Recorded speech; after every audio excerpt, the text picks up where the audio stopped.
Hello Aquarius, this is Inspire 2016 with your weekly tarot reading for the week commencing the 27th of June until the 4th of July 2022. The first card for you is representing, how do you feel about yourself? Your card is the Seven of Cups. Although dreaming is beautiful and provides inspiration for action, you must at some point begin to build those castles in your real life. A choice must be made even though the apparent multiplicity of options seems to paralyze you with either fear or excessive anticipation. If you are unable to make a decision because of too many options, it is time to carefully evaluate the pros and cons of each option and make a thoughtful choice. You also need to be very clear about what it is you are working towards so that you can make the best choice. Make your decision with caution, as all is not what it seems to be. Great opportunities may turn out to be major problems later on, while less enticing options may turn out to be golden opportunities. With the Seven of Cups, there is a risk of illusion. You need to separate what is real from what is illusion. Protect yourself against unclear or wishful thinking and habitual daydreaming.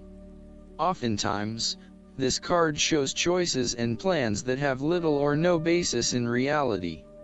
With so many choices presented to you, it is easy to be swayed to that cup containing the snake of jealousy and cunning. Since this card is from the suit of cups, the temptation is likely to be sexual or emotional in nature, the one-night stand, the extramarital affair, and all those other things that seem innocent and pleasurable at the time they are undertaken. But in the vast majority of cases, the pleasure gained temporarily is far outweighed by the consequences that last, in most cases, for an entire lifetime. The second card for you is representing, what do you want most right now? Your card is the Two of Pentacles. What do you want most right now is to find balance between opposing desires and interests in your current relationship. Life will always be uncertain, yet if you can produce balance and harmony among all the demands upon you, you will ultimately live happily and in prosperity. Thus, the Two of Pentacles serves as a reminder to remain alert, agile and patient as you attempt to juggle your family, your friends, work, finances, health, and new challenges. You need to be very clear on your priorities and where you want to invest your time and energy. There is a tendency to be distracted by day-to-day affairs and general busyness, so prioritizing your activities and carefully managing your time is essential. The Two of Pentacles brings you back down to earth and reminds you to not only focus on your broader life goals but to also make sure your day-to-day affairs are in order. This is a card of good time management and financial management, ensuring that your bills are paid on time, that you keep a record of all your appointments and daily commitments, etc. It may sound tedious having to focus your attention on these more mundane issues, but this card reminds you that sometimes getting on top of your daily affairs is as important as pursuing your broader life goals. The third card for you is representing your fears. Your card is the Queen of Wands. You are afraid of a situation in which someone is behaving in a manipulative, pushy, or selfish way. One of you seems to be in a chronically bad mood, and is angry, resentful, and jealous. You may find yourself being attacked or bullied, or behaving this way yourself. Perceptions are skewed and information is being twisted into lies. Someone is demanding, controlling, petty and narrow-minded. The Queen of Wands can also indicate that you have recently lost your confidence in yourself and have become a shrinking violet. You shy away from being in the limelight as you worry that others may think you are not the real deal anymore.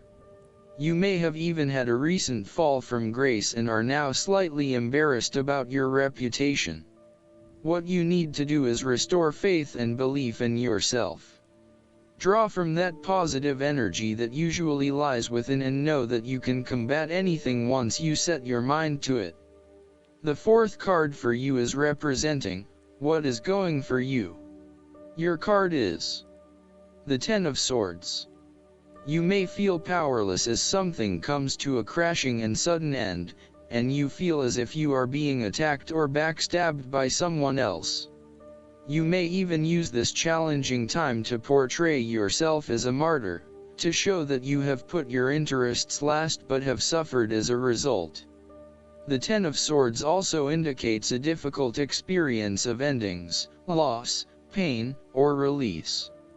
However, the saving grace is that you have a new awareness and a positive sense of relief that the difficulty and pain will soon be over and will evolve into something new. As with all endings, there will be a new beginning, a rebirth, and a rejuvenation of the spirit.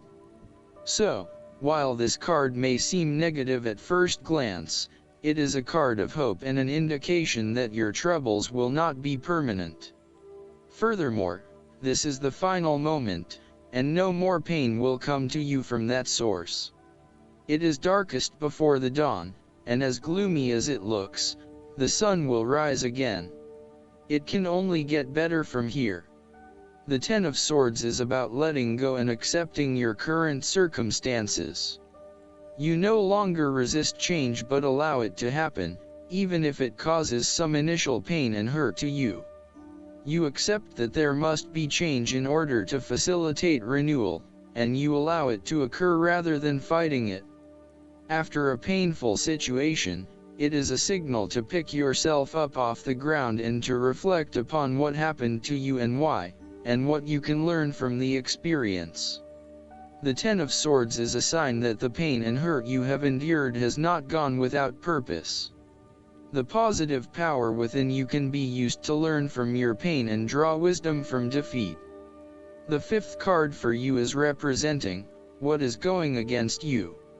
Your card is the Eight of Pentacles. Your perfectionism has become a barrier to your success. You will have to let go of the smoothness and predictability of doing what you have mastered, and be willing to make a fool of yourself all over again. You are working very hard on something but it is not leading to the desired outcome, leading to frustration and disappointment with the lack of success and progress. Sometimes, we can focus in on improving a part of ourselves or trying to fix something, only to find that all that effort is just going on the wrong things. You may be honing in on minute details that are not important to the overall workings of your life. Instead, you need to look at the bigger picture and ask yourself whether this is the right direction for you at this time. How can you bring your attention out of the detail and to the overall picture here? Are you working on the right things, or is there a major part that you are missing? Return to the energy of the Seven of Pentacles and reprioritize and invest in those activities that will lead to the greatest return. The last card for you is representing the likely outcome that you may have. Your card is the King of Swords. There would be a male significant figure in your life, most likely from air signs, who has the courage and intellect to accomplish all that he desires. You need to adopt a very stern but fair role.